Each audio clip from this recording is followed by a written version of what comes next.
The project is feasible. The organization has the resources needed to execute the project. But what about the things unseen? To use an analogy, the first thing to do when entering a dark room is to find the light switch.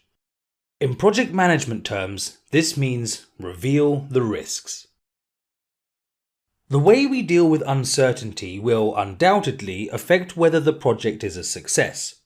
Or will we turn the lights back off and hope for the best? Risks must be identified, analysed, and responded to. Although we will go into way more detail during the planning phase, as will the project manager. But for now, one area that needs to be addressed is everyone's expectations.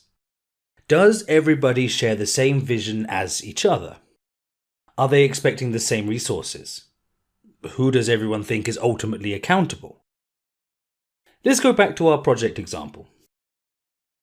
Perhaps one of our stakeholders imagines our showroom to be targeted towards families, so wants more saloon cars to be showcased, while another knows that luxury sports cars sell very well in this part of the city, so expects more of the cars to be two-door convertibles.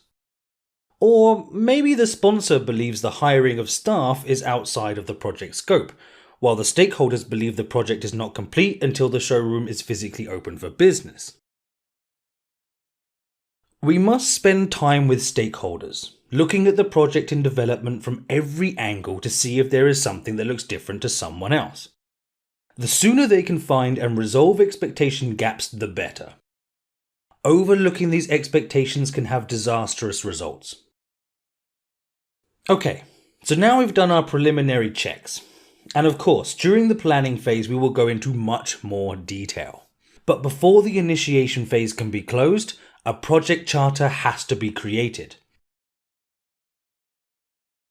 A neat, high-level document detailing everything done in the initiation. See you in the next lesson.